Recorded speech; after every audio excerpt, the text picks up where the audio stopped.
The reason people care about Israel so much is because this is an act of ethnic cleansing that the most powerful country in the world is backing. And if America can do it there, we're all in trouble. The Trump administration has discussed a 38-page plan to move all 2 million Palestinians from the Gaza Strip and compensate them with $5,000 and digital tokens for their land. The President of the United States standing up and saying, we as America have been taken for a ride by other countries. And you're thinking, you've been ruling the world for 100 years. We all use your currency. Your growth rate is faster than everyone else. Your tech companies are the size of our countries. You have the biggest military. You invade other countries at will. How do you think that you've been taken advantage of? You've been running the world. Whether you choose violence or not, violence is coming to you. You either fight back or you die. It's actually not in billionaires' interests for politics to descend into violence and chaos. But I think it's more likely we're heading to a third world war. But do you just give in to that or do you fight against it? And so do you have a solution to this inequality problem that we're experiencing? International institutions are the difference between the world that we live in now and the history books that you've read, where it's just war after war after war.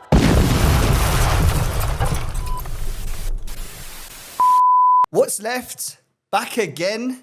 This time we're doing political international theory with the first ever person to be wearing Trapstar in the studio. Are you crazy? Jeez! That's how you know you've got a Londoner in the studio if you're wearing Trapstar. A West Londoner. Never forget the roots. Where West London are you from? Well, I was born St Mary's Paddington, 5 minutes from where I live now, but I grew up in Harlesden and then Ealing. So Okay.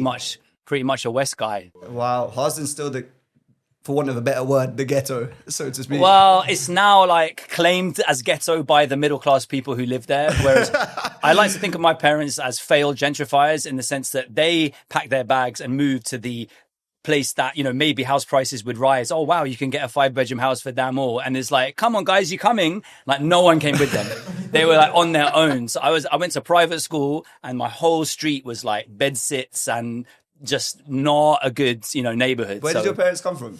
My mum's Irish, my dad's Iraqi. They're both students in London. Wow. And then made their careers in London, and they were still early. They didn't have a lot of cash. So it's like, where can we live? So have you got like an Irish middle name? Because Hassan Damluji sounded hella Iraqi. Hassan, Mustafa, Henry. There we go. Damluji. And Henry is my granddad's name. Okay. But some people who know me more from the Middle Eastern side are surprised to know that I have a first cousin called Paddy Keane. Shout out to Paddy Keane. Big ups, Paddy. Big ups, Paddy. Yeah. Well, you've also got a connection to, and the first person I think I've ever spoken to who knows Bill Gates. So what was it like to work for Bill? I'm really not a guy who's like into celebrity or fame as a measure of whether I respect or like someone. Because I've seen how it's just a normal person and sometimes not a very nice person, sometimes a person who has become less nice because of some of the strange things that happen to you and your ego when you become very famous or successful. And so for me, what I really admire most about Bill Gates is that he's actually basically a normal guy. Look, I'm not saying he's a perfect guy, but I'm saying that he's not a bad guy. He's a really fundamentally good guy. But what he isn't is this like crazy overblown ego that a lot of rich and powerful people become. So he somehow managed to stay very down to earth, So I really appreciate that about him. And I really appreciate about him the fact that he is really smart and what he cares about is getting the right answer. So the people around him, he's like, right, I want to talk to you, not because, oh, you're the senior or da-da-da. He's very unhierarchical. It's like, oh, you've got the answer on that question. And often that will be the more junior person because the junior person is the one who's been working on that particular question Bill wants to know about. It. He'll talk to that person as an equal and just want to know what's going on in that thing, whether it's that bit of science or that bit of the world that person's been studying. So, yeah, I really admire him, most of all, for actually just being a regular guy. But how does a guy from Harlesden get to go and work with Bill Gates? David Dimbleby was being interviewed by John Humphreys on the radio. And John Humphreys was like, you're a bit posh, aren't you? Don't go Sorry, there's a typical sneer in that question. You're quite posh. I'm about as posh as you are. I come from Wales, like you do. That's true. I'm not posh. I happen to have been a broadcaster for a long time. I'm not. You had a very distinguished father. And David Dimbleby was so upset. He said, I'm not posh. He said, my mother's Welsh, which firstly is an insult to the Welsh. This guy, he was one of the main presenters on BBC. His dad was one of the original presenters on BBC. His granddad owned newspapers. He and all of his family went to private school, and he's standing there claiming he's not posh. So I'm not that guy just because I grew up in Harlesden. Cards on the table. I went to private school. I had a great education. I wasn't poor growing up. It was interesting for me growing up in that area, despite those things. But fundamentally, did well in education, was working as an advisor to governments in the Middle East in education. And I got headhunted by the Gates Foundation when I was 30. They were looking for someone who could set up their Middle East team. So that's what I did. So I set up the Middle East, team for the Gates Foundation, and I went on to run other teams as well.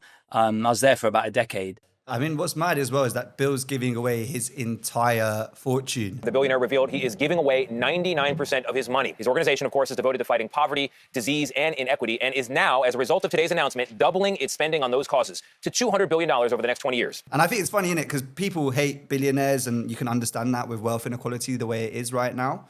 But out of all of them, he seems to be not the worst. And yet, he's the one who seems to be the target of all of these conspiracy theories over such a long period of time. I have a theory that people wanted to undermine, I guess, some of the charitable work that he was doing, the philanthropic work that he was doing, because the billionaire class broadly want to hoard their wealth and not have scrutiny. So there was all this kind of, well, let's undermine this guy, make him seem like a freak. And he's like the flagship billionaire, isn't he? Yeah, he is. Like he's the OG. Yes. OG billionaire.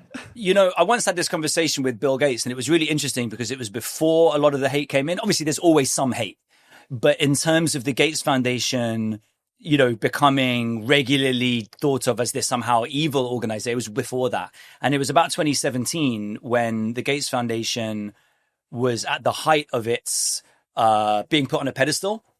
And people used to come to me and say, oh, I love what you're doing in this or that. And it's like, we don't even do that. People assumed we were fixing every problem in the world. And we had what, people refer to as a halo effect. People just assume that, oh, wow, they're great, in the public consciousness. And I remember talking about this to Bill Gates, and he said, that's a cycle, and it goes up and then it goes down. He said, we had the same at Microsoft, because he's been there before. So Microsoft, he said, people used to come to us when he was a young man and Microsoft was booming, in the 80s or the early 90s, and they'd be like, can you fix this? Can you fix that? And he'd be like, guys, we're software engineers. We can't fix that problem for humanity. A bit like how people think now about AI. Then it was PCs, we can't fix every problem. We're just a software company. And now then, 2017, people just thought the Gates Foundation could solve any problem. People were coming to me, I was the Middle East guy, solve the Middle East crisis in Israel-Palestine. Why can't you get Egypt to be... It's like, well, we're just some money trying to do some charity. Like, we can't fix the world's problems. And then that cycle, just as Bill predicted, and as he had seen before with Microsoft, where, by the time you get to early 2000s, Microsoft's this big, scary corporation that is accused of antitrust and da-da-da. And, suddenly Microsoft became the bad guys and they weren't cool anymore. Maybe Apple had taken over. Now Microsoft's back. But the Gates Foundation has this attack. And it's part of, I think, how human society deals and metabolizes fame. When someone's coming up, it's cool to know about them and it's cool to be on their bandwagon. Oh, you don't know about that. Oh, you know about the Gates Foundation. And then suddenly when everyone knows, what becomes cool is, oh yeah, but they're not that great. And it's just the cycle of how each person in the rumor mill differentiates themselves. I'm the guy who knows actually they're evil. And, and these cycles just continue, not powered by the truth, but powered by how everyone's having that conversation. The other thing that I think is going on a lot is we live in such meaner times. And this is a little bit your point around people are trying, people want to rubbish him because that'll allow them to get away with not giving away their money. If you go back 15 years, you had Bill Gates as the richest guy in the world and the second richest guy, Warren Buffett. And they were going around the world going, you're a billionaire. Will you sign this pledge to give away at least half of your money? And that's called the Giving Pledge. Still exists. But that was the thing. If you talk about billionaires, Bill Gates, Warren Buffett, Philanthropy, will you give away your money too? And people were queuing up to go, yeah, I'm in that gang. Now who's the richest guy in the world? It's Elon Musk.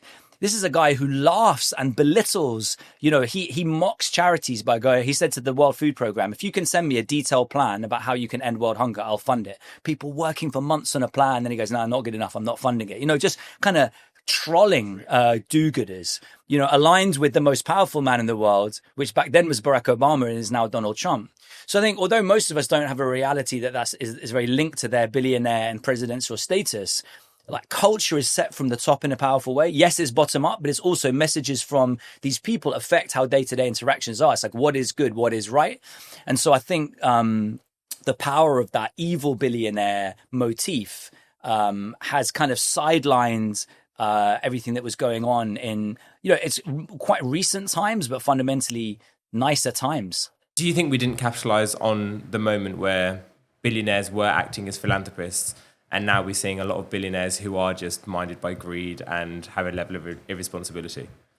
So I think the reality underneath the messaging, and messaging is important, like, oh, is it Bill Gates or is it Elon Musk? The reality is there were always people who were generous and there were always people who were not generous. And solving problems at scale requires government and it requires regulation. People who imagine that the richest people in the world collectively will voluntarily solve the world's problems are wrong. It's better if there were extraordinarily rich people and they decide to be philanthropic. But that's not the solution. And one of the things I like about Bill Gates and the Gates Foundation is they recognize that. They know that if they're going to change the world, it's going to be about working with governments and fundamentally empowering them to solve it. And that's whether it's the governments of rich countries or poor countries. So what does that mean? It means really, if you want to solve these problems at scale, you have to think about taxation and you have to think about government intervention, because that is the legitimate society, hopefully in a democracy, voting in powers that then decide legitimately and have huge power, not just the money through tax, but also the police and everything else and law to really change. And that's how progress has mostly been made, right?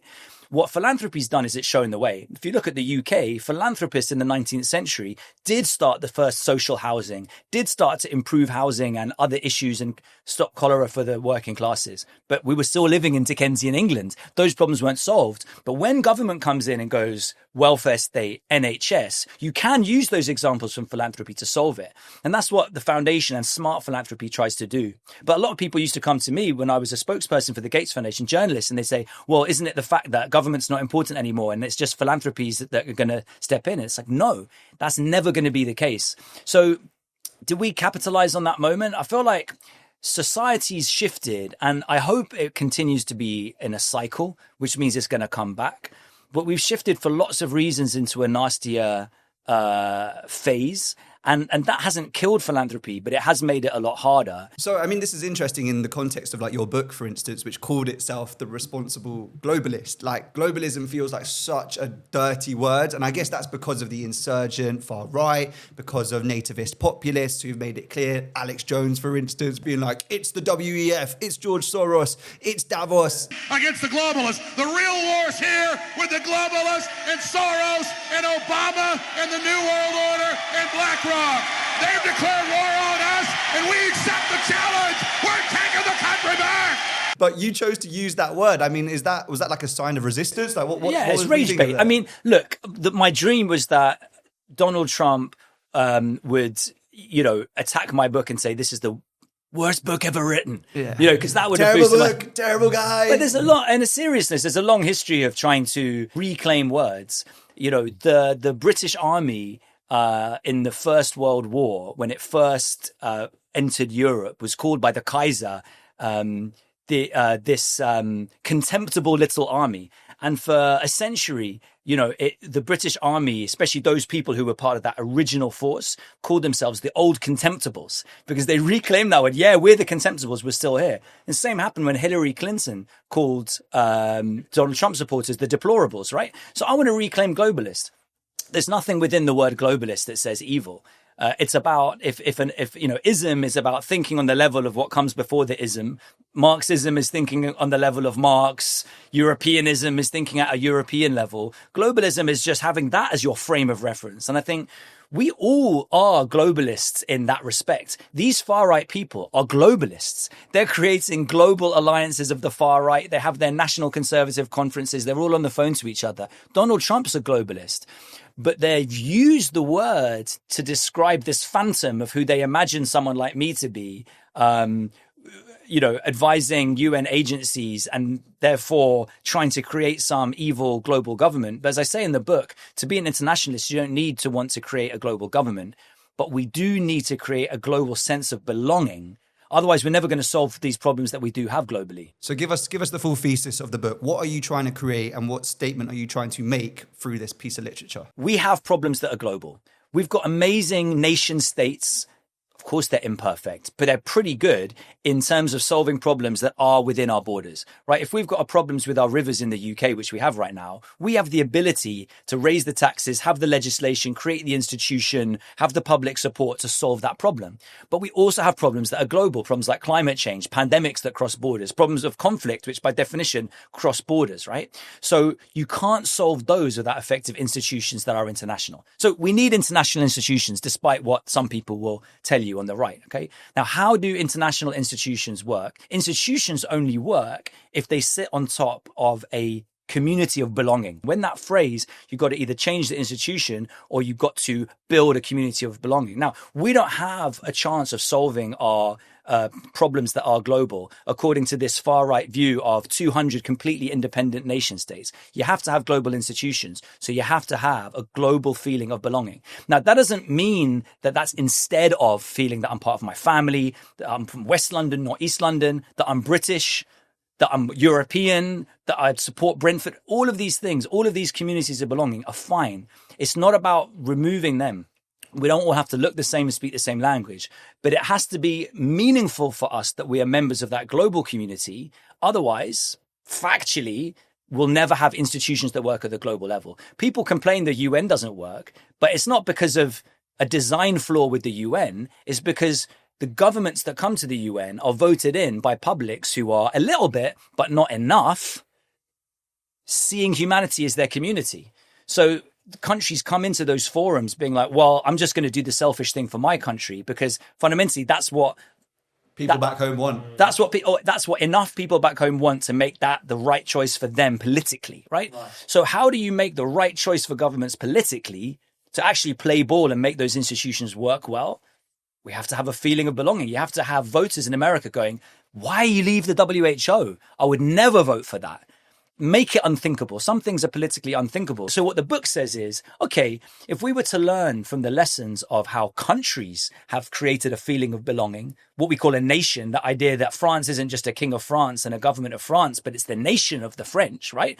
How would you move in that direction at the global level, learning the lessons of what's gone right, but also what's gone wrong in attempts to do that nationally?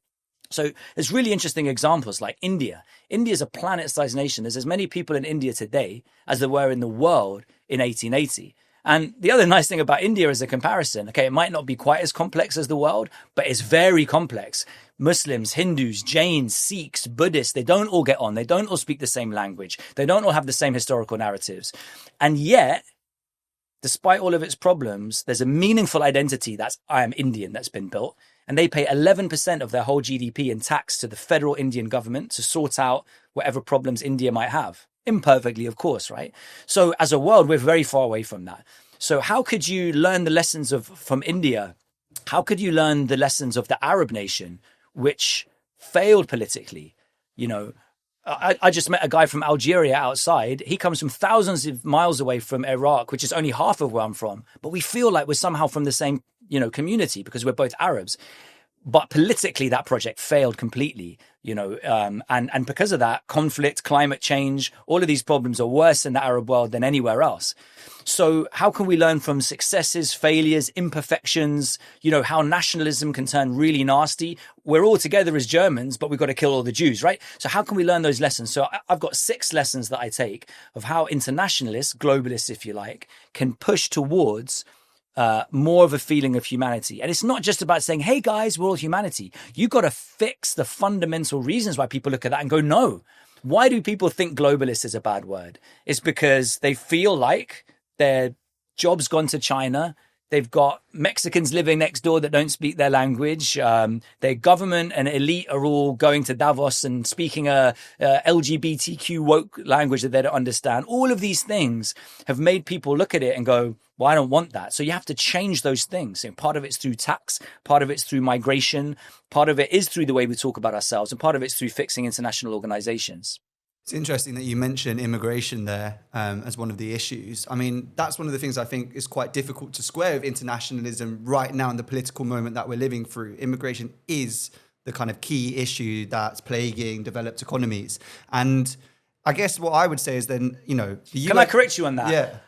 You said immigration is the key issue that's plaguing developed economies. I would say immigration is a key issue that is damaging political trust and making voters feel like they want alternatives from mainstream politics.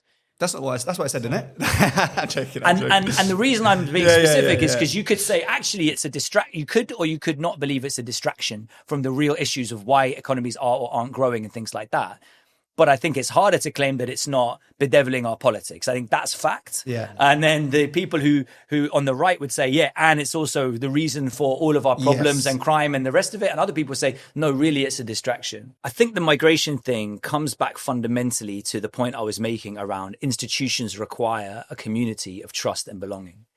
And I think a lot of people who instinctively support migration and therefore want to make whatever argument works to kind of satisfy their instinctive political direction, which is what most of us do. They want to make the argument that, this is all good. And by the way, migration is good for the economy and which may be all true. And they're forgetting that fundamental truth. Institutions only work if you have a community of trust and belonging.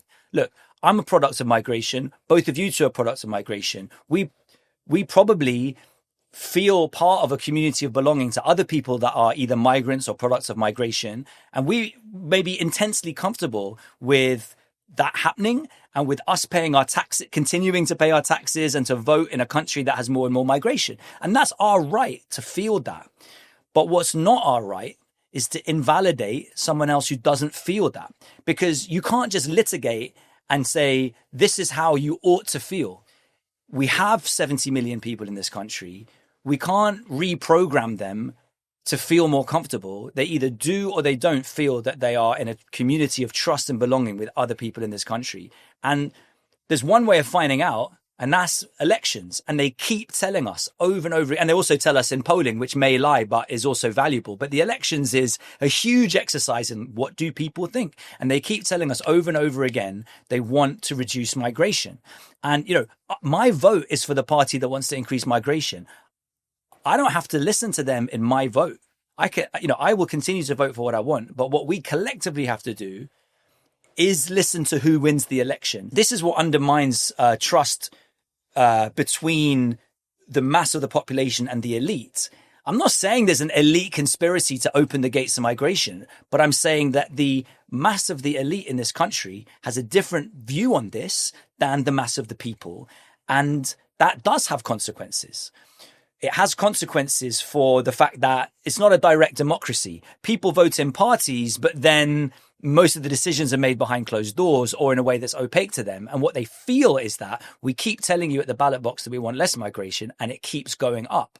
So I think, in a way, the people who have broken the trust most of all are the Tories, because they said we're going to reduce migration. It's not Jeremy Corbyn, who was clearly standing as a leftist, although not that his immigration views are more nuanced, but it's the people who came in and said, we will reduce migration to 100,000. And it just went up and up and up. So people keep telling us, I don't feel like I know my community anymore. One view on that is there are a lot of racist people in this country. But that may be true, it may be false. But another view on that is we are losing the community of trust and belonging that we need in order for democracy and institutions to work. And if that's the case, you have to worry about it. You cannot just brush it off as racism. You can call it whatever you want to call it, but you also need to do whatever it takes to bring back that community of trust and belonging. So for me, I think the right thing to do is for the government to listen to the people who won the election and ignore me if necessary in order to make sure we have a community of trust and belonging. Some of that, there's been a lot of talk about that, but actually we had 1 million people come into the UK either the year before last or last year, right? So that's people on the left need to understand how important it is for to have that community if institutions are going to work. It's about 1.25% of the population. When in history have we had flows of net migration that have been as high as that? Well, the short answer is basically never. And I can tell you that because we can look back, not just as far as this chart goes, but we can look back all the way to, believe it or not, all the way to 1541. I think only the progressive activists in the UK, which is about 10% of the electorate, think that the current level of migration is okay. So about 90% of the population basically disagrees. But it's interesting, though, because I think of the left, and speaking as someone who like situates himself in that tradition, it feels like you only hear that 10% speaking.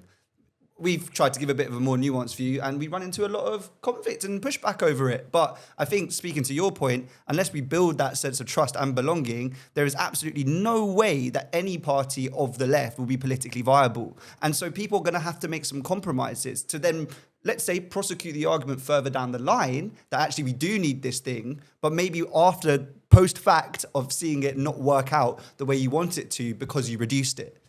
The problem that I have with a lot of people on the left and on the right is that when push comes to shove, they think their opinion's more important than democracy. On the left and on the right, and in the centre, especially in the centre, because they think they're the sensible ones. Your opinion is not more important than democracy. Okay. I have strong opinions. I love the multicultural area that I live in. There's very few people of a white British background in the area that I live in. I like those people, by the way. They've got so much history in their neighborhood. They've got a real culture, that old Cockney culture. But I also love the immigrant populations. It doesn't matter it does matter what I think. It matters 1/70 millionth of of the country what I think. British people have the right to have a poorer country if they have the right to make bad decisions. They voted for Brexit, they regret it. That's how decision-making works. By the way, autocrats without democracy make decisions and regret it. Democracy doesn't guarantee you make the right decision, but what it does is it enables you to have people buying into this thing and continuing to pay taxes, right? Like, we didn't have a healthcare system before we had democracy for a reason. When you have a king and an army going around collecting taxes, people don't pay that much tax, right? And you see that all around the world. The countries that have a high tax burden and therefore have governments able to provide amazing services for the people are the democracies that people feel part of that country and they feel listened to. We're losing that. Given there is a kind of crisis point you're saying about democracy and people need some sense of attachment, but you're arguing it's to kind of a greater sense of a global community and global institutions. What about on the ground, local level? What's your response to kind of maybe more devolution instead of kind of greater globalism? Well, it's not instead of, right? It's both, right? Problems need to be solved at the appropriate level. That's the principle of subsidiarity in governance, which is, a well-established principle within the EU, within the UK, in conversations about governance globally, is this idea of subsidiarity, which means you solve the problem at the most local level that you can. You can't solve the problem of how do we fund the healthcare system in this country at the level of your village. That's a national problem. You can solve the problem of how do we look after the green spaces in this village, right? You can't solve climate change at the level of the country. You have to have international efforts for that. So we need to have, and we do have multi-level governance, and we do have feelings of belonging at all these different levels. One thing I don't want to pretend is that we don't have any feeling of belonging at the global level. We do. People have a sense that, hey, we're all humans on this planet. People have a sense that there should be something called human rights.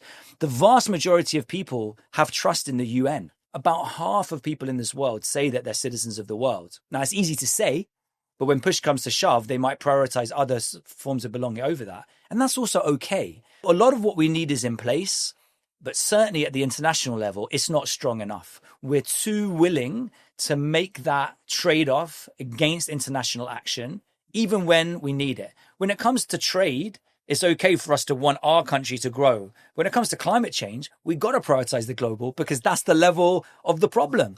You see, here's an example. People don't want to see in this country, don't want to see Chinese people lose their human rights or be massacred. They feel that Chinese people are humans just like them. But they don't really trust Chinese people to do their bit on climate change, right? So they say, oh, well, why should we do our bit on climate change? We don't trust the Chinese. We've got to the level that we all see each other as humans, but we haven't got enough trust to make institutions work. actually, the Chinese are doing quite a lot of positive things on climate change. But people are never going to delve into the details. Here's the thing about international institutions. Some people imagine we need to bring the World Health Organization closer to people. They need to understand the UN better. That's a red herring. No one understands the UN very well. No one understands their own government very well. People who sit there going, oh, Keir Starmer this and I vote Labour and this is how they have no idea, most of them, how the Ministry of Health works and so on and so forth. And they never will. So it's about trust. We're going to have to trust these institutions to basically get on with it. Because we're never going to be overseeing all of their work every day. We're going to have to trust the Chinese to do their bit on climate change if we're going to have the required trust to then that we should do our bit. How do you build trust? Now, trust can't be blind trust. You need some evidence, but it's not a question of people being overly educated in how institutions work. It's neither realistic nor necessary. But then going to the kind of question of trust, and I think this is a bit of an argument that we see today, that some of the institutions that we have led to believe have our best interests at heart are now seen as a conspiracy against British people, for example. So the ECHR, which is a bit of a conversation that's happening now, which limits government's capacities to do certain things, be it on immigration, be it on its domestic economic program, whatever it may be. What do you tell somebody who is so cynical of something that is seen objectively quite good, but is so to a point problematic in their day-to-day lives, or at least how they see it manifest in their communities? Yeah, I don't think people do see the ECHR manifesting in their communities. And that lack of understanding that, as I was saying, is inevitable. People are never going to read all the fine print. But that lack of understanding creates the opportunity for people to sow distrust. Politicians are always going to act mostly in what they see as in their interest. If they have voters who want them to show that they have humanitarian credentials, they'll come across as humanitarians. If they have voters that want to show that they're militaristic and proud of their country and able to fend off enemies, that's how they're going to act, because they're trying to stay in their jobs, like most of us. The thing about international institutions is that they're a great excuse to channel blame towards. If people have gradually reduced their trust in foreigners, maybe they're angry about migration. Maybe there's a specific lived experience that they have, which is to say, I feel like my community is changing faster than I'd like it. That's a lived experience. It creates attitudes on which are superimposed on all other issues of which they have no clear understanding, right? So then I can say, by the way, the European Union is a conspiracy against you. Go, that makes sense. There you go. The European Court of Human Rights is actually preventing us dealing with the migration problem. That makes sense. They're not going to look into the small print. They're going to transpose those attitudes onto those issues. Where politicians want to not be to blame themselves, if you have insufficient trust at the international level, you can and do, and it happens the whole time, is you shift that blame onto the international level. If, on the other hand, people's lived experiences, their information environment, their relations with foreigners, the movies they watched, the sense that actually this problem that they have is being solved, made them have more trust in international institutions, the politician who says it's all the fault of the EU, people say no. The Italians came to believe at some point, during the course of Brexit and the fallout, whatever else, and the fact that they were borrowing a lot from the EU and dependent on the EU, they came to feel like overall, the EU's in our interests. Italians didn't understand it very well as a mass of voters, but they came to feel like we want to be part of this club. Giorgia Meloni had to change her policy to say we don't want to leave the EU anymore. So then she no longer could get away with blaming the EU for everything. So that's the thing about making things politically unthinkable. Is that your politically unthinkable in Italy to leave the EU? But as long as they can, people will blame institutions as long as they feel like it would help them. And I guess the more remote the institution, the more easy it is to blame it, right? And the people's feeling is that politics is not responsive to my lived experience. So therefore, the most furthest away institution, i.e. the UN, this thing that kind of sits above even our nation states, becomes the natural target of ire. I just think it's ironic in a way because we still need the UN, right? Like the UK's moved to recognize Palestine as a state. Today, we join over 150 countries who recognize a Palestinian state also. But they're doing that via the UN, via international law. So when you actually want to then, I guess, muscularly change something about the world around you, you again need these international institutions to be able to do it. And yet we've kind of, in a way, desecrated them. I mean, international institutions are the difference between the world that we live in now and the history books that you've read, where it's just war after war after war. And forget about, coming together to solve, diseases internationally. Look at what happened, not just in the First World War itself as a war, that's a good example, but also the Spanish flu 100 years ago, before the World Health Organization was set up. That is the international institutions we have are the difference between this world and that world. And fundamentally, I think, this is a point that you were making earlier. Fundamentally, politicians do understand that. Donald Trump actually cares a lot about the United Nations. He may hate it, but he understands that it's important. The future does not belong to globalists. The future belongs to patriots. And recognition of Palestine at the United Nations is a perfect example. People who want to desecrate those institutions will tell you that it's completely pointless, but they're really upset because actually it's important.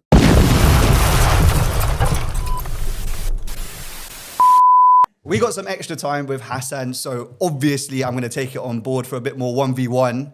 Let's do it. Hassan, we haven't really covered yet why you think globalization, the political consensus that we had until Trump failed. What went wrong to enable populism to become this insurgent thing that's happening not just in America or the UK, but arguably all over the world? Yeah, I think sometimes people want to say that, Duterte is the Trump of the Philippines and Modi is the Trump of India, and kind of map the politics they see in the global north onto other countries. It's not always as simple as that. So I wouldn't say that this retreat from internationalism is as widespread as people might think. But definitely if you look at North America and Europe, there's something going on here. And, there's a few different factors.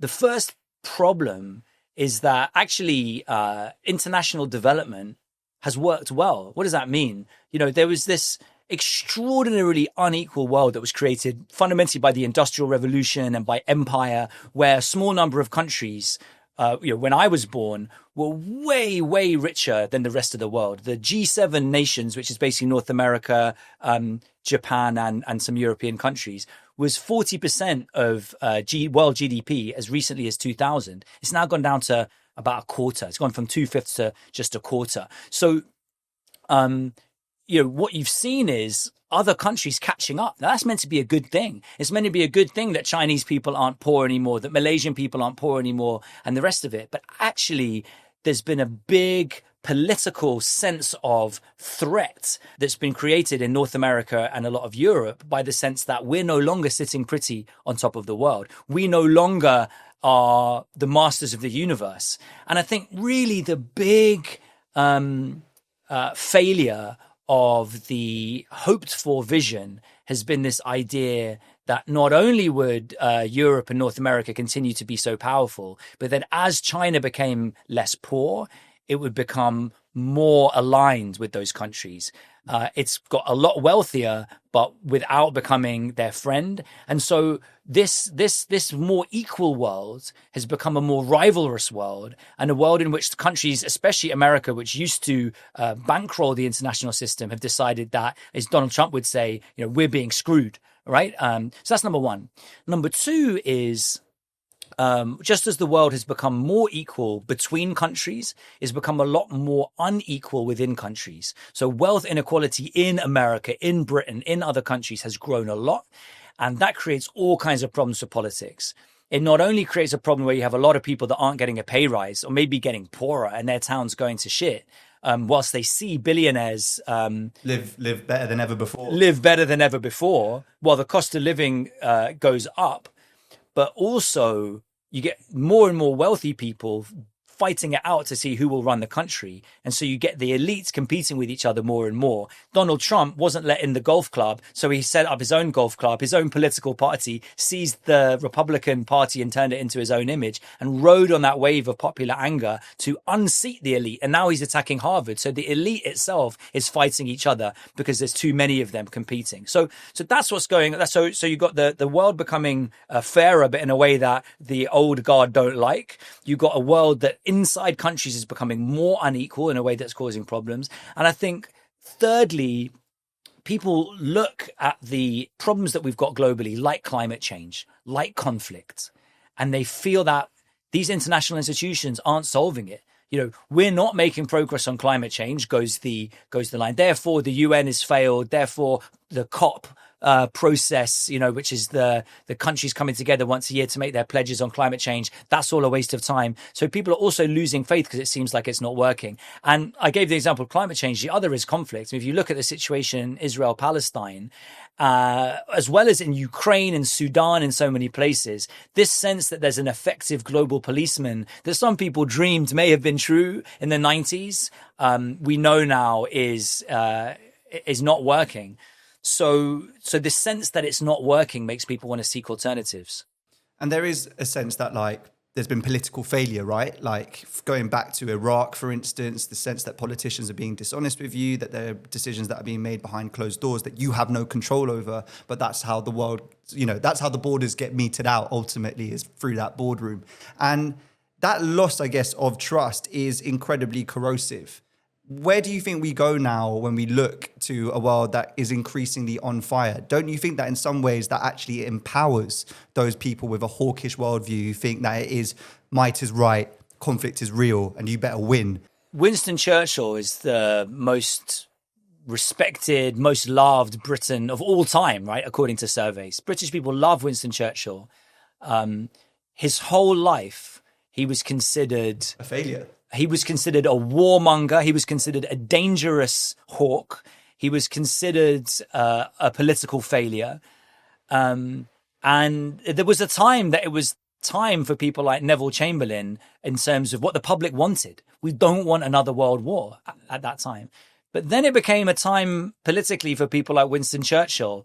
And whether or not you agree, he certainly won the public over, both in some elections, not in 1945, but in some elections, but also today as the great Winston Churchill that's has an untouchable reputation. So it's interesting how people want different leaders for different moments. And I think there is a danger that it becomes a self-fulfilling prophecy. The more we're scared, the more we want the kind of leader that will make the world more dangerous. We're seeing a negative domino effect.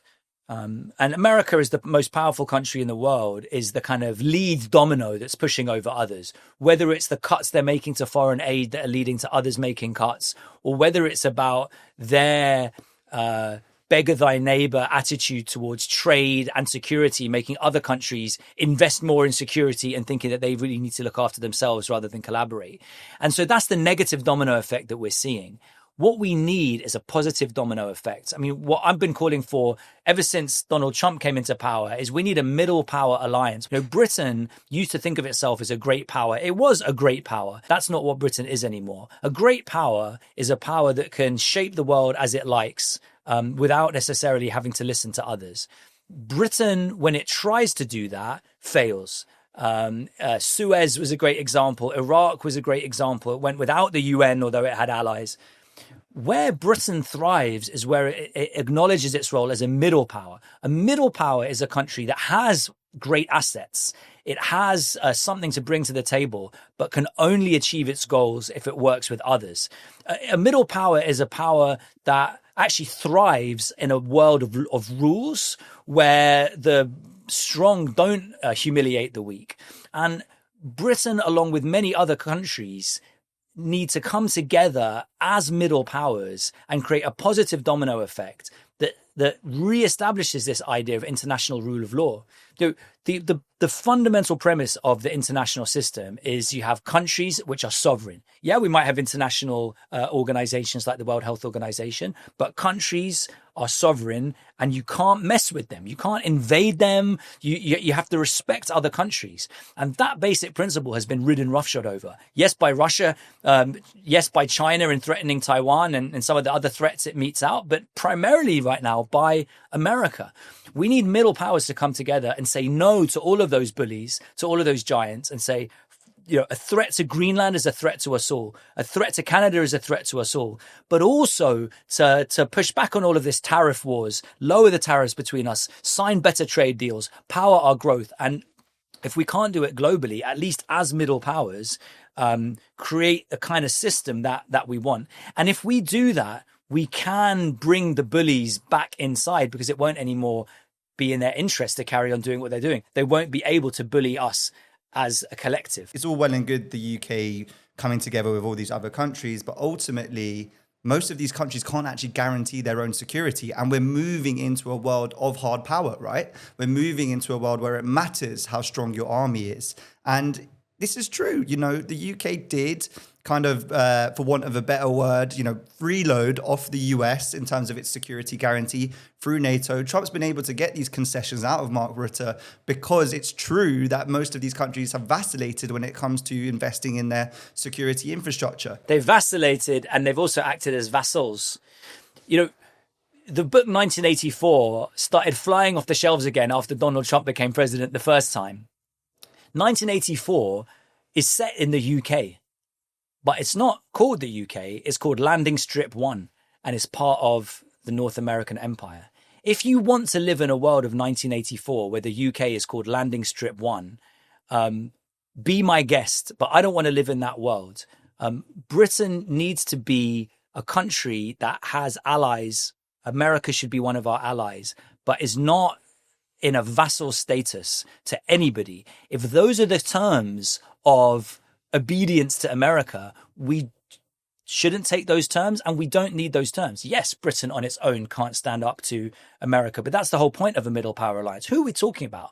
We're talking about Britain, France, Germany, Japan, Korea, Australia, Canada, Brazil, South Africa, India, Saudi Arabia. Collectively, we're talking about vast numbers of people, skills, economy, a lot of military hardware. We do have problems, though, if we want to make this happen, because we're overly dependent on America. So the first premise of being able to create a middle power alliance is strategic autonomy.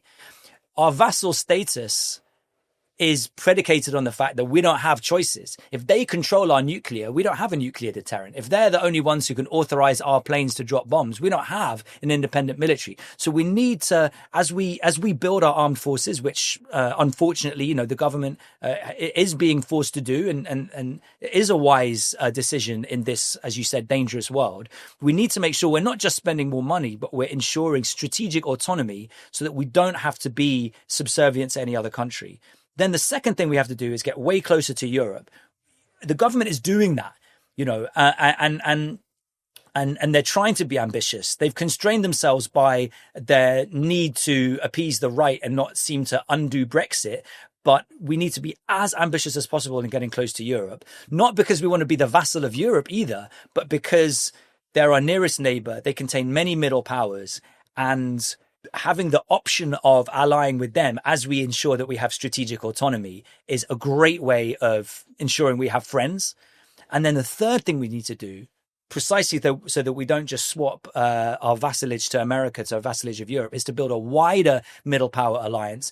Yes, you know, Brazil may not have the strongest military. Yes, you know, Saudi Arabia may not have a lot of people. But if we can piece all of these countries together in a wider block, it will be impossible to take us on collectively. But wouldn't someone also argue that if you were to do this middle power alliance, cut yourself off, decouple from America, cut yourself off from the American market, that means that for consumers, prices are going to go crazy through the roof. For resources, it's going to lead to a massive shock economically. Those are just things that are politically impossible to do because, as you say, like governments need to respond to voters. And the thing we know about voters is that they're not particularly happy about the cost of things going through the roof. We don't want the cost of things to go through the roof, and we don't want to cut ourselves off from America. We would love for America to stay as a close friend and ally. The point is, when push comes to shove, we don't allow them to invade Greenland because we've got to do whatever they say. We don't allow them to threaten Canada's sovereignty because we've got to do whatever they say. We don't follow whatever they say about Israel because we've got to do whatever they say. Now, if the cost of standing up for sovereignty and an international system that protects us is some of those losses, then that's tragically, those are losses we'd have to take. But we should do whatever we can to stay friends with America on the principle of strategic autonomy and standing up for rules, not just whatever they say. And, you know, the government is clearly, you're listening to this logic. For example, saying we are going to recognize Palestine because that's what the international rules assert. Palestinian people in the West Bank and Gaza don't have citizenship of any country. Yeah, which is a violation of international law. They have no citizenship. You know, that is a violation of international law to deprive people of any self-determination. It's not saying you're part of this country, but you want independence. They don't have any country at all. So So we shouldn't allow America to continue to force us to go along with that violation and others. So look, in Brexit, we did exactly what you suggested we shouldn't do with America, which is that we shouldn't cut ourselves off from our biggest trade partner with the result that we lose economically and the prices go up. We now need to undo that. Europe's far bigger trading partner to us than America. So we will do far more good economically in terms of prices and the economy in repairing our relationship with Europe, which is what I'm calling for, rather than trying to protect at all costs the relatively smaller trade with America. But also this ambitious middle power alliance is about doing trade deals beyond just Europe. So it can be far more ambitious. But in the end, the principle has to stand.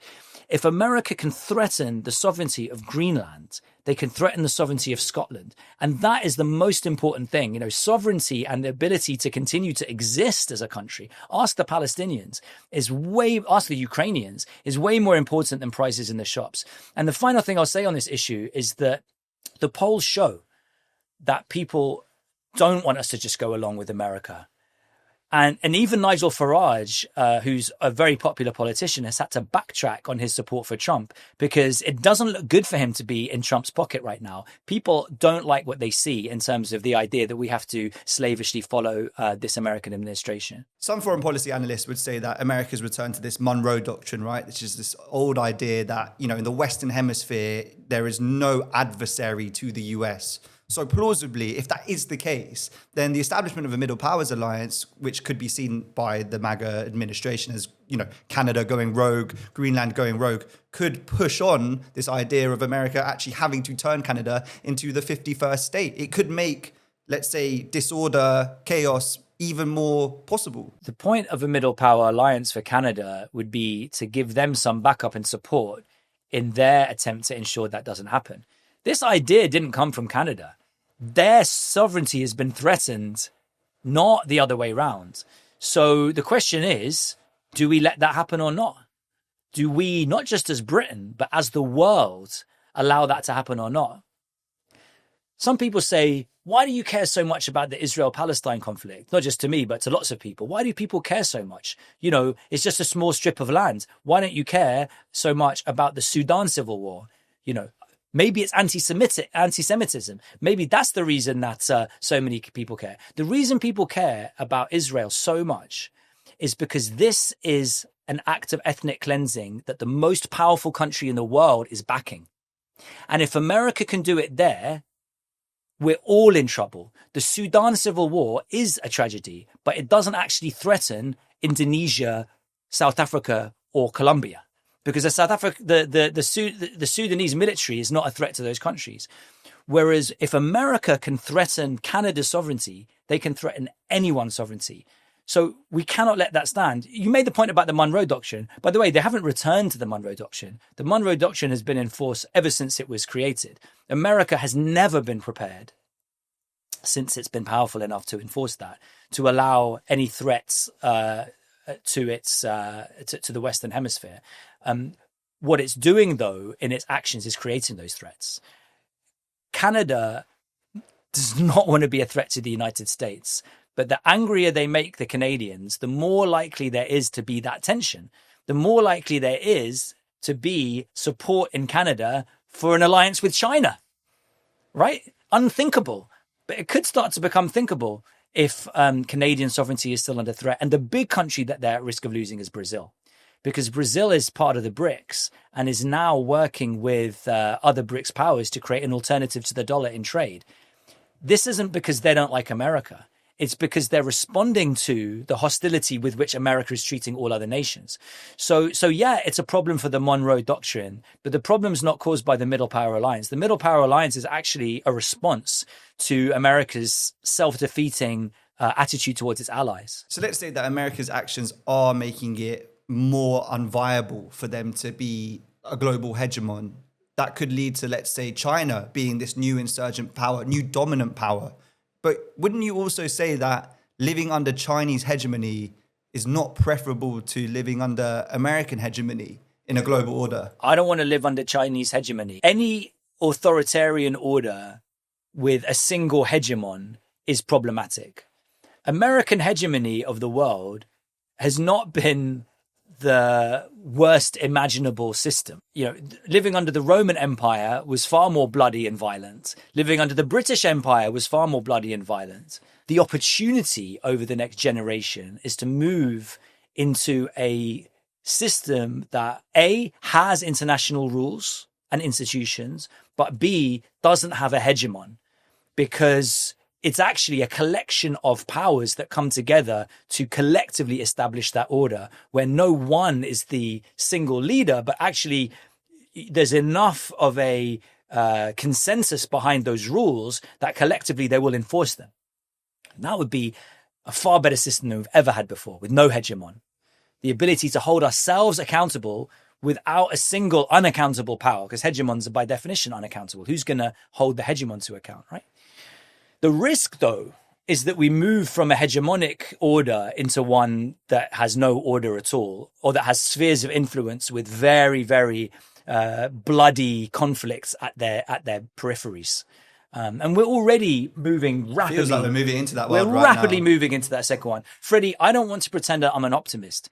Some people read my book and they said, it's a bit too optimistic for me. I said, I'm not optimistic. I never said that the good thing I'm trying to make happen is going to happen. An optimist thinks things will be good. I don't think things will be good. I'm positive, though, in the sense that I'm trying to work towards a better future. I don't think that there's a strong chance of a middle power alliance that can stand up to America, Russia, and China happening. It's our only shot, but I think it's more likely we're heading to a third world war. But do you just give in to that, or do you fight against it? Yeah. Provide an alternative, right? Provide an alternative. What my optimism is that I think as humans we do learn, although too late, the lessons, of our mistakes. Human society has become progressively better at solving collective action problems, first at the kind of village tribal level, then at the level of larger organizations. Now we're trying to solve these global problems. We're always at the edge of our comfort zone. We're always failing, but we're always better than we were a couple of 100 years ago. And I think over the long durée, we'll fix a lot of the challenges that are making our society crumble. But I don't think we'll do that without going through, as we always have in the past, great periods of transition and often violence. Yeah, and it feels like we're at that sliding doors moment now. And one of the things that I'm kind of learning more through doing this podcast is that perhaps the problem is much more deep-rooted in terms of being a political economy problem, right? So if we talk about, 15 years ago, the size of the US economy compared to Europe was pretty much on a par. But since then, European growth has been anemic, basically stagnant, whereas the US has continued to grow over and over again. And there's, some people might say there's something to do with the dollarized economy, but it's also because of big tech, right? These big 7 companies who are essentially keeping the stock market It's 2 reasons, Freddie. afloat. It's 2 reasons. It's tech and it's oil. And don't forget the oil. You see, America is the biggest producer of oil in the world. People think of Saudi Arabia. America produces far more oil than Saudi Arabia. Right? Because of fracking. The fracking revolution since 2014, and they were already producing a lot of oil, but the fracking revolution since 2014 is a huge part of the difference between Europe, which has been importing expensive hydrocarbons, and America, which has basically got all of its energy needs for free. And then, of course, tech. But don't forget, tech relies on cheap energy, and America gets all of its hydrocarbons for free. So, fundamentally, America's an oil economy. But that's the problem, right? Is that, again, the EU or these other middle powers, countries that could join the middle powers alliance don't have necessarily sovereignty over energy. Why can't Saudi Arabia join? They absolutely should. Well, some might argue that Saudi Arabia is already too closely aligned with the US. The US wouldn't let Saudi Arabia join a middle powers alliance. Saudi Arabia is in quite a similar position to the UK in the sense that it's a historic ally of America, and it's quietly horrified by America moving away from robust support for its historical allies, moving away from defense of sovereignty and international law. And like the UK, would love to stay friends with America, but wants to make sure that it is not forced to slavishly follow an unreliable partner. So I think many countries are in that position. wanting to be an ally of America, but needing to hedge its bets and needing to be able to say, hang on a minute, I've got some friends alongside whom together we could actually, if we need to, stop this beast from doing whatever it wants. But I guess this goes back to the point that I was trying to make with my question, really, about is this psychosis that we're seeing with America becoming, lashing out, becoming more isolationist, a response to issues with its own economy, right? With the fact that these tech companies are the thing that of the future, but that doesn't really make it clear what happens to people's jobs. When we see, not just in the UK, I'm not sure about Saudi Arabia, but other developed economies, this huge wealth inequality problem. In America, it's so stark. It's the most stark in the world. They've also got the most billionaires in the world. So not just on the one hand do you have people seeming that the game is rigged. On the other side, you've got this system that's producing more billionaires than ever before. So how do we solve it? Is this inequality problem actually more upstream of all of these other issues that we're seeing them play out on the international stage? I think significantly it is. I mean, I think in America, I think there are two deep internal societal problems that are driving its, to outsiders, extraordinary view of international relations. The president of the United States standing up and saying, we as America have been taken for a ride by other countries. And you're thinking, you've been ruling the world for 100 years. We all use your currency. Your growth rate is faster than everyone else. Your tech companies are the size of our countries. You produce vast amounts of oil, even though some of your governments have been lecturing other people to fix climate change. You have the biggest military. You invade other countries at will. How do you think that you've been taken advantage of? You've been running the world. So why has that become a useful political narrative for a leader like Donald Trump? I think the two internal societal problems in America are, number one, fear amongst a lot of white people that they will no longer be a majority. And separately from that, huge wealth inequality. And so I think that is why the part of the Venn diagram where Donald Trump gets the most voters is white people who are not from the wealthy elite, because they suffer both fears, the fear that they haven't got a pay rise and the fear of being replaced politically. And although those things aren't connected in their causes, they are easily leveraged by politicians to say, these problems are the same. It's the immigrants who have made you poor. But fundamentally, it's the fear of being replaced as a majority alongside the huge inequality in America that is creating the need to blame someone. So if a politician like Donald Trump comes to power and doesn't want to give higher taxes to billionaires like himself, he's got to point to someone else who must have screwed these Americans. So who was it? It was the international system. It was foreigners. It was the EU. It was the WHO. Of course, it was none of those things, but it's becomes a very useful political rhetoric. And so do you have a solution to this inequality problem that we're experiencing? Talking about not being an optimist, a book I've been reading called End Times by Peter Turchin basically says, look, when you get to a state like America is in terms of inequality, you're guaranteed to have some combination of civil war, mass extermination, an epidemic that wipes out significant parts of the population, to be invaded by foreigners or to invade other countries. And you're probably going to have several of those things happen. So that's based on his studying 200 different societies across place and time as to what happens when inequality rates go high. So according to that is there's no peaceful solution to America. I don't know if that's true. I would, of course, love for them to resolve their issues without an increase in political violence, but it looks like the track record is not great. I think what clearly needs to happen is inequality in America needs to be addressed. And maybe, we came back to migration before, maybe the pace of change on migration needs to slow too, just so that, again, you ensure that there is enough of a community of belonging.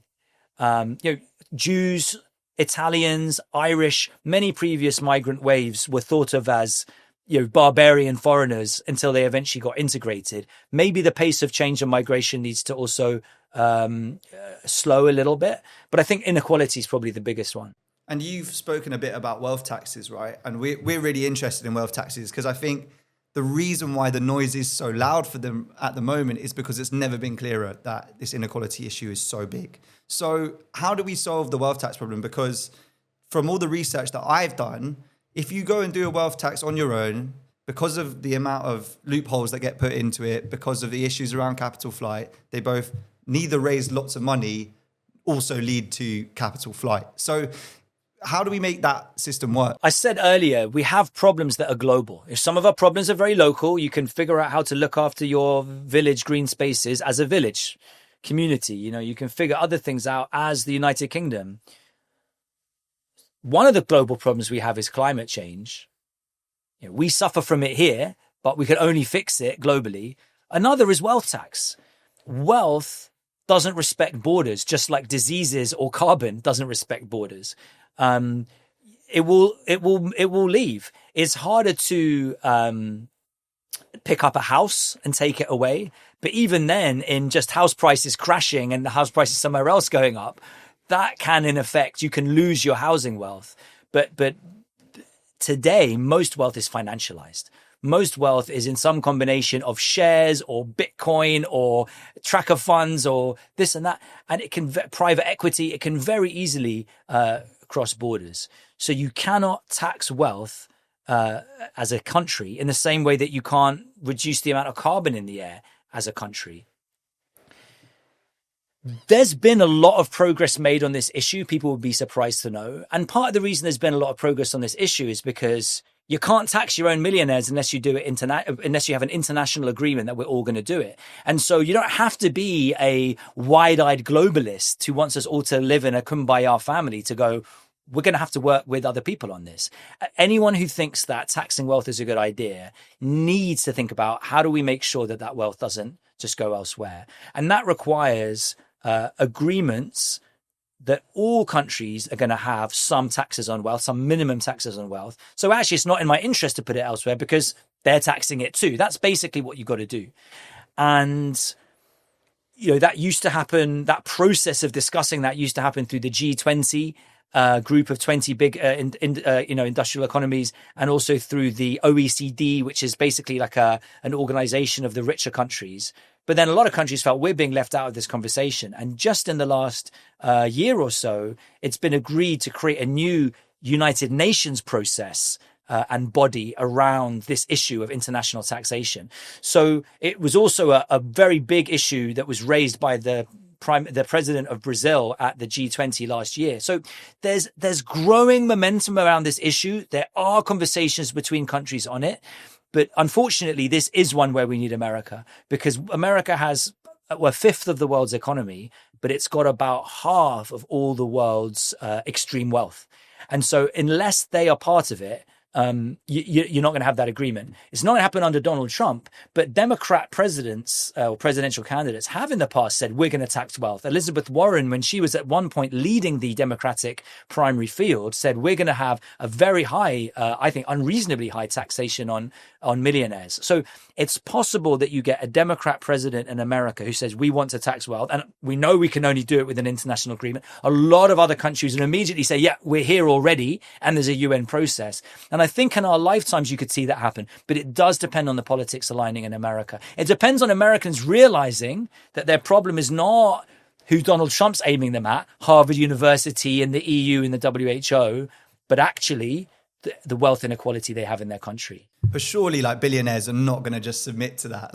We know that they have an outsized influence on politics. But they only have one vote each. But do they? I mean, it's possible. Do they? I mean, do they? Arguably, that through control of media, through they have outsized influence. Yeah. We know that. But at the end of the day, they only get one vote each. They can change the decision through their influence. But it is within our hands to organize more effectively. It is it's a tough insurgency.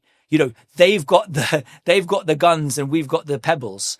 But at the end of the day, America and many other countries are democracies where it's possible for billionaires to lose an election. But we've got to work really hard on the information environment, on the conversation, on the narrative. And there are billionaires who support taxes on wealth, like Bill Gates and Warren Buffett. Do you think that what they're waiting for is just one charismatic leader, of this new generation who accurately diagnoses these problems to kind of come up from the ground up and really grab and harness that emotion for something more positive than what we've seen? I think that would be powerful. And then I think the other hope is that crises that aren't bad enough to destroy America allow it to wake up. Billionaires require the rule of law. They don't want to live in a country with a civil war. And by the way, if America had a civil war, the whole world would catch a cold, right?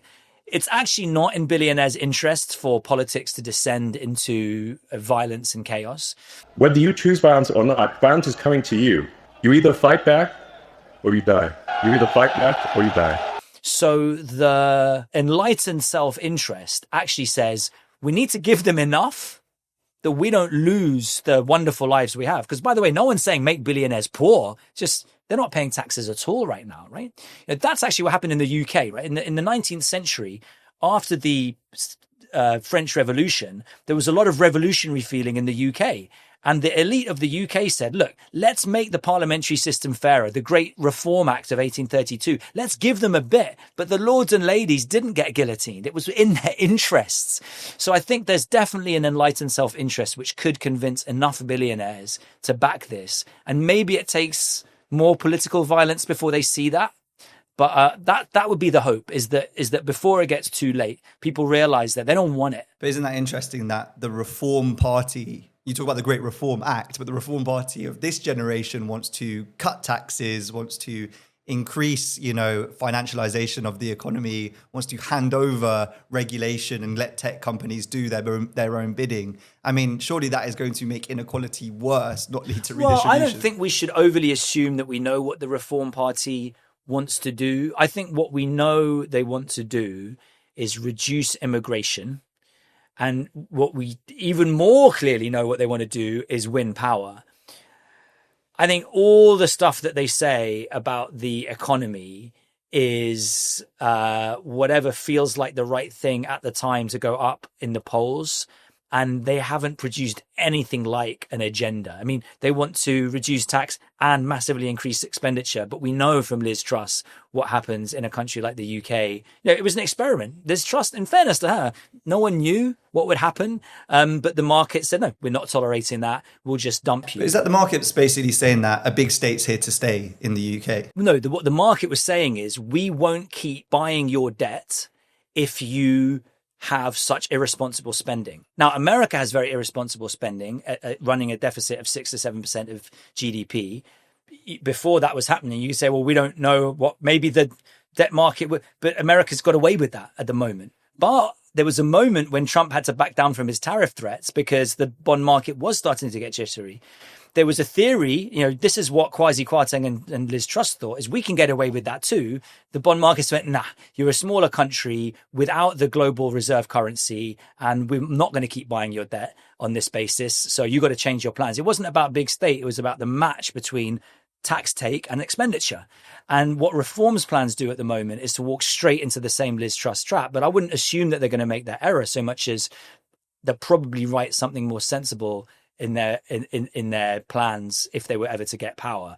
So we don't really know what their economic policy are. Everything they're saying is just for the audience right now. It's very rare that we get someone who's actually like a proper economist on the show. So I wanted to ask you about this idea around de-dollarization, like the idea that the US wouldn't actually want to be the reserve currency. It's a theory that's being thrown around by some people who are looking at like multipolarity, this idea about a redressing of balances of power in the world. Do you think that that's plausible, that the US are pursuing a strategy of de-dollarization? Well, I wouldn't want to present myself as a professional economist, which I'm not. I'm a senior fellow in international relations, though, so I have some academic, not economics credentials. I don't think it's credible that America is pursuing a policy of de-dollarization. That's my perspective. I think having the world's reserve currency comes with some challenges economically, including around exchange rate strength that makes your exports less competitive. But it also comes with huge benefits. And probably, in my understanding, the biggest benefit is the ability to borrow in a way that, Liz Truss found that the UK can't. So I think actually de-dollarization, if it were to happen, would potentially be the thing that collapses the US economy because its debt would no longer be sustainable. And I think policymakers know that. I also think for Donald Trump, the prestige value of having the reserve currency is also valuable. So I don't think that's what they're pursuing. And I don't think it would be in their interests. There's a lot of chatter about Trump putting pressure on the Fed in America to cut interest rates.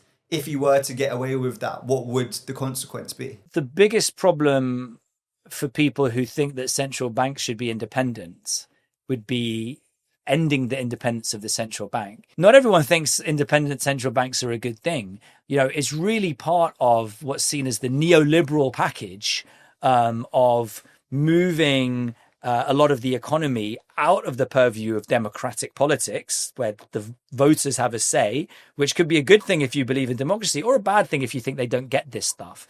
But it's not only a good thing to move things out of the purview of democratic politics, right? But the idea was to say, let us have these elements of the economy that are overseen by the central bank be in the purview of experts who don't have to respond to political whims. There are a lot of economists and also a lot of people in political spheres who think that's been a success. Gordon Brown, led the way in the UK, and that therefore it would be a disaster to move away from that. But you have to just point out the democratic deficit of having these important decisions made by people that are not elected. So we've talked about realism more than anything. And I think if you look to the UK about the decisions that it's made on the international stage, it's really clear that we have a hug America foreign policy, right? Does that make you quite cynical, I guess, about where we're going in terms of direction of travel? It would seem really stark to see the UK now try to decouple after more or less, sucking up to Daddy Trump, getting its trade deal in place and arguably being rewarded for that. I've spoken to Labour strategists in private who say that it polls really well when you talk in focus groups about how Starmer's performing on the international stage and getting concessions out of America. For some would argue that being able to even recognize the Palestinian state is the upshot of having a good relationship with the US, because it wouldn't have happened without their blessing. The rubber hasn't yet hit the road, because the moment where we have to choose what do we do if Trump seizes Greenland hasn't happened. That is the kind of moment where the rubber would hit the road and we'd have to make some hard choices. I have made clear where I think we should stand on issues like that. But in the meantime, I think Keir Starmer is plausibly doing absolutely the right thing. What do I mean by that? I said myself, we want to stay friends with America. And maybe if that means a little bit of pomp and circumstance with the invitations, and maybe if that means, even the humiliation of picking up his papers, that's all messaging. I don't mind that too much. If that's what it takes to do our absolute best not to lose America, which we don't want to lose, as long as we're also clear-headedly diversifying our reliance on America, building wider partnerships, and standing up for international law. And I've seen some of that happen as well. So I don't think that our strategy at the moment is as hug America as a lot of people see. And, you said, well, we wouldn't have been able to get away with why are we recognizing Palestine? We're making a very public statement of international rules matter. Why are we pulling away from the American position? And indeed, as you say, some of the good stuff we've done with America, some of the buddy stuff we've done with America may have allowed us to do that, but we have also chosen to do that, and not just to do absolutely whatever they say, which may have got us, even more, goodies back from America. What we're trying to do is say, look, we want you on side, but we're also going to recognize Palestine. We want you on side. We'll pick up your papers if you drop them and give you a second invitation from the king. But we're also going to send the king to Canada, right, to make a speech about Canadian sovereignty. So I think plausibly, and also they're trying to get as close to Europe as they can. And we know that Keir Starmer would have wanted a more ambitious trade arrangement and a more ambitious immigration arrangement. It remains to be seen how that dance works, because he doesn't feel like he can give them freedom of movement, but he wants all the trade he can get. And I think Keir Starmer right now is doing the right thing. I think it's really interesting as well in a time where authenticity sells in politics, the idea that you have an international lawyer at the helm, right? Like he's the PM. Wouldn't it seem authentic if he came in on this ticket of actually, we're going to reform our international institutions. We are going to take control of these legal frameworks to make sure that we return sovereignty to you, the individual in this society, the citizen in this society, so that you feel politics works for you. You know, could you make it an international, legal, reforming government? Wouldn't that read more authentically to a voter? Yeah, I think, for me, I think Keir Starmer could be clearer on the strategy. And, you know, maybe that's intentional because he doesn't want to upset America too much. I think they are quietly working on creating a bit more strategic autonomy, on getting closer to Europe and also getting closer to other countries, which is basically the pillars of the strategy that I'm proposing. But they certainly aren't coming out and saying Britain is fundamentally the country of international rules run by a human rights lawyer who is here to make sure that, you know, we are part of a system of rules that benefits us and everyone else. They say that in the way that everyone says that, but they're not making that the central message. Maybe that could be the central message already and would have authenticity about it. Or maybe we're waiting for a potential need to really breach with Trump in order to say that. Because right now that might seem like a rebuke to him that we don't want to make. But I agree with you. I think he could make much more mileage in a narrative around this is the country of rules and fair play, not just inside our country. We're not just famously the country of queuing and we want everyone to stand in a line, but that includes other countries. We want to make sure there's a system of rules because that protects us. And there's also like leeway to kind of change the stuff around immigration around that as well, right? To create a system where people feel like there's fairness in the system. At the moment, people feel like they've got an insecure border and that's unfair. So perhaps there's leeway there to kind of reform that in a way that the voters actually feel is attending to their needs. Yeah, I mean, I think this idea of fair play is so ingrained in British society that it's become an important metaphor within the idea of immigration, even though it's not really what the issue is. People both want to say someone skipped their turn by getting in a boat across the English Channel, but they also want to say we only want to accept the best and brightest. Well, you're comfortable with a test that says, do you have a medical degree? Yes, you're allowed in. But they're not comfortable with a test that says, do you have the money, bravery and luck and strength to get here illegally?